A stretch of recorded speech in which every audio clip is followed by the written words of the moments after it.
नमस्कार दोस्तों, आपका स्वागत है आपके अपने चैनल स्टडी वाइंस ऑफिशियल पर।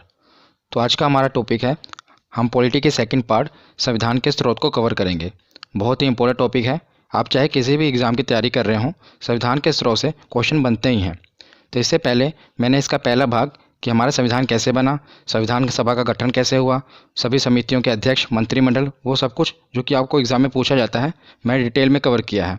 तो अभी तक अगर आपने उस वीडियो को नहीं देखा तो मैं आई बटन में उस वीडियो का लिंक दे दूंगा, आप उस वीडियो को भी ज़रूर देखना।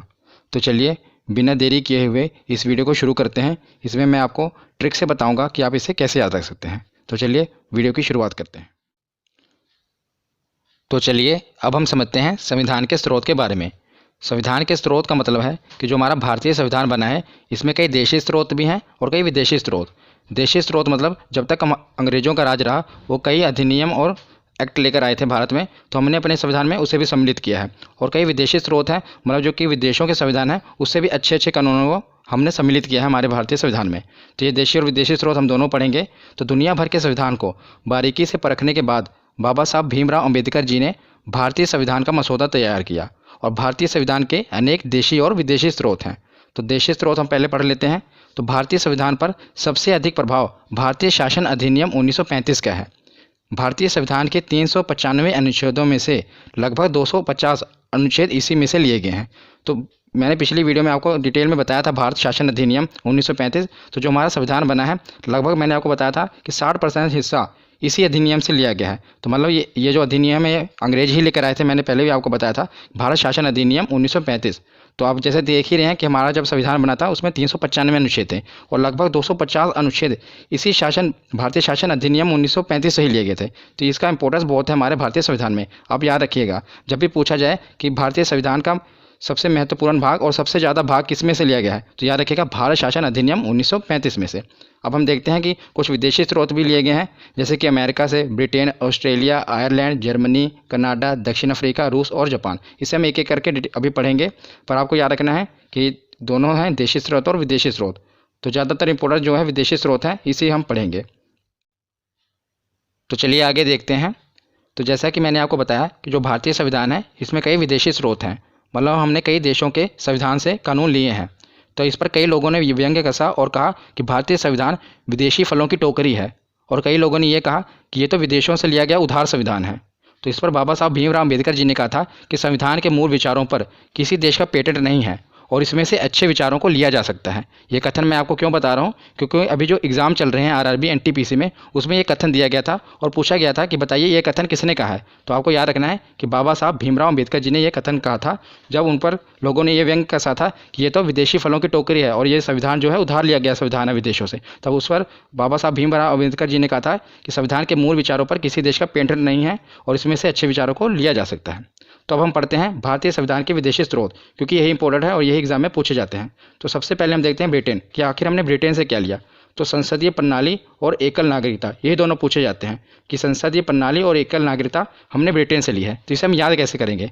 तो जैसा कि आपको पता है कि हम पर ब्रिटेन ने अभी तक राज्य किया था, तो हमने संसदीय प्रणाली उसी से उठा ली कि संसदीय प्रणाली हमने कहाँ से उठा ली, ब्रिटेन की। और एकल नागरिकता भी वहीं से उठाई है। तो एकल नागरिकता क्या होती है, भारत में एकल नागरिकता का कंसेप्ट है, ये हमने ब्रिटेन से लिया। जैसे कि आप देखते हैं कि अमेरिका में दोहरी नागरिकता का कंसेप्ट है। अमेरिका में 50 राज्य हैं। तो मैं आपको उदाहरण के लिए बता रहा हूँ कि अगर कोई कैलिफोर्निया में राज्य में रहता है तो उसे वहाँ की भी नागरिकता लेनी पड़ेगी और अमेरिका की भी नागरिकता लेनी पड़ेगी। अगर और थोड़ा अच्छे तरीके से मैं आपको समझाऊँ, तभी तो जैसे धारा 370 हट गई है। उससे पहले जम्मू कश्मीर में भी ऐसे ही था कि अगर कोई जम्मू कश्मीर में रहता है तो उसे जम्मू कश्मीर की भी नागरिकता लेनी होती थी और भारत की भी नागरिकता लेनी होती थी। मतलब दोहरी नागरिकता थी ना, उससे और कहीं किसी राज्य में भी नहीं था, सिर्फ जम्मू कश्मीर में ही था, सिर्फ धारा 370 के कारण। पर अब धारा 370 हट गई है, जिसके कारण जम्मू कश्मीर से लेकर कन्याकुमारी तक अब भारत में एकल नागरिकता का ही कंसेप्ट है। जिसे आप याद रखिएगा, ये बहुत बार एग्जाम में पूछा गया है कि हमने एकल नागरिकता कहाँ से ली है। तो याद रखिएगा, हमने ये कंसेप्ट ब्रिटेन से उठाया है। तो नेक्स्ट हम देखते हैं संयुक्त राज्य अमेरिका। ये पहले हम चारों पढ़ लेते हैं, उसके बाद मैं आपको बताऊंगा इसे याद कैसे करना है। तो संयुक्त राज्य अमेरिका से हमने लिया मौलिक अधिकार, निर्वाचित राष्ट्रपति, उपराष्ट्रपति और न्यायालय की व्यवस्था। ये चारों चीज़ें हमने संयुक्त राज्य अमेरिका से ली हैं। तो इसे हम याद कैसे करेंगे। तो जैसा कि आपको पता होगा कि जो संयुक्त राज्य अमेरिका देश है, ये दुनिया का सबसे पुराना लोकतांत्रिक देश है। अगर बात की जाए दुनिया के सबसे बड़े लोकतंत्र की, तो वो भारत है। पर दुनिया का सबसे पुराना लोकतांत्रिक देश कौन सा है, तो संयुक्त राज्य अमेरिका है। वहाँ के लोग जो हैं वो अपने अधिकारों के लिए लड़ जाते हैं। इसलिए आपको याद रखना है कि जो मौलिक अधिकार है वो संयुक्त राज्य अमेरिका से लिया गया है, क्योंकि वो एक सबसे पुराना लोकतांत्रिक देश है। वहाँ के लोग अपने अधिकारों के लिए खड़े हो जाते हैं। इसलिए हमने मौलिक अधिकार कहाँ से उठाए? संयुक्त राज्य अमेरिका से उठाए। और आपको पता ही होगा ये एक पावरफुल कंट्री है, शक्तिशाली देश है, इसलिए जो पावर वाली चीज़ें हैं वो भी हमने वहीं से उठाई। जैसे राष्ट्रपति का कॉन्सेप्ट हो गया, उपराष्ट्रपति हो गया, न्यायालय की व्यवस्था दंडित करने के लिए हो गई, ये पावर वाली चीज़ें हमने कहाँ से उठाई हैं? तो ये संयुक्त राज्य अमेरिका से उठाई हैं। ये याद करने की ट्रिक हो गई, जिससे आप इसे आसानी से याद रख सकते हैं। ज़्यादातर यही पूछा जाता है कि मौलिक अधिकार हमने कहाँ से लिए हैं, तो याद रखिएगा संयुक्त राज्य अमेरिका से लिए हैं। उसके बाद हम देखते हैं आयरलैंड से हमने क्या क्या लिया है। दोनों ही बहुत इंपॉर्टेंट है। और ये जो पहला वाला ये तो पता नहीं कितनी बार पूछा जा चुका है कि राज्य के नीति निर्देशक तत्व हमने कहाँ से लिए हैं, तो ये याद रखना आयरलैंड से लिए हैं, राज्य के नीति निर्देशक तत्व। और दूसरा, राज्यसभा में राष्ट्रपति द्वारा सदस्यों का नामांकन जो किया जाता है, ये वाला कंसेप्ट भी हमने आयरलैंड से उठाया है। तो आपको पता ही होगा कि राज्यसभा में राष्ट्रपति द्वारा जो सदस्य हैं, कितने सदस्य नामांकित किए जाते हैं? याद रखिएगा 12 सदस्यों का चयन जो है राष्ट्रपति द्वारा किया जाता है।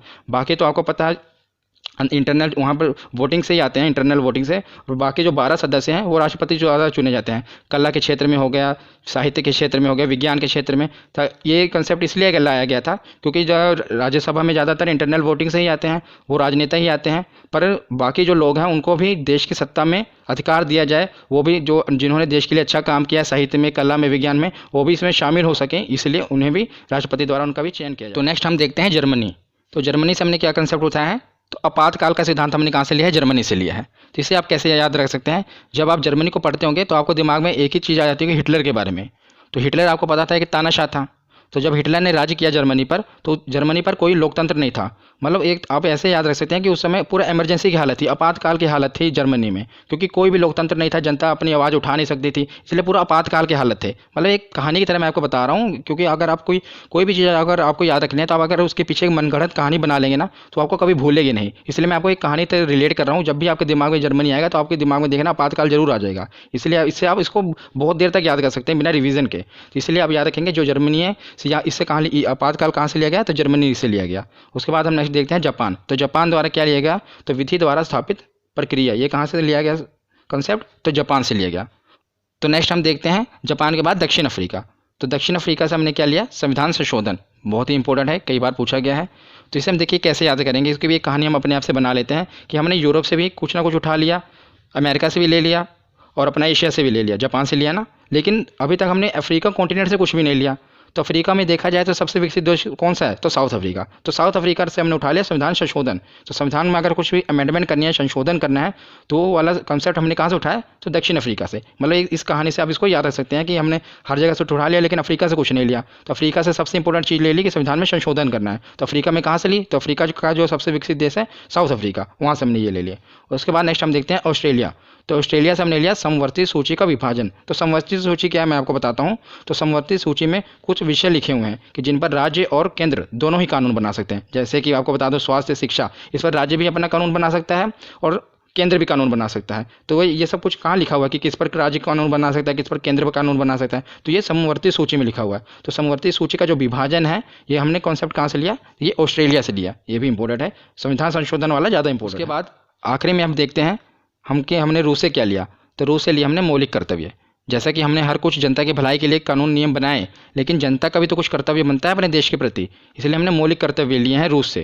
तो ये पूछा गया, ये बाद में हम संविधान संशोधन किया गया तब इसे डाला गया, इसलिए आखिरी में ले गया था, ये भी पूछा जाता है। तो स्वर्ण सिंह समिति की सिफारिश पर वर्ष 1976 में 42वें संविधान संशोधन द्वारा मौलिक कर्तव्यों को संविधान में शामिल किया गया। ये तीनों चीज़ें काफ़ी इंपॉर्टेंट है। अगर आपसे पूछी जाए कि किस समिति द्वारा, क्योंकि ये बाद में लिया गया था ना मौलिक कर्तव्य, इसलिए पूछ लिया जाता है कि किस समिति की सिफारिश या किस अमेंडमेंट के तहत इसे लिया गया।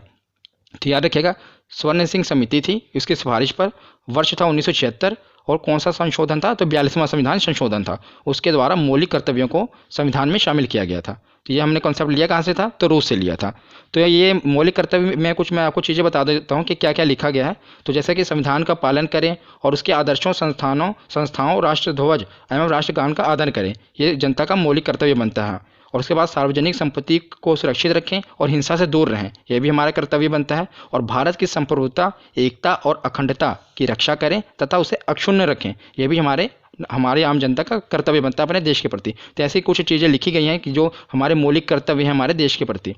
तो आज की ये वीडियो यहीं पर ख़त्म होती है। कैसी लगी ये वीडियो कमेंट सेक्शन में ज़रूर बताना और अपने चैनल को सब्सक्राइब करके बेल आइकन को जरूर प्रेस कर देना। धन्यवाद।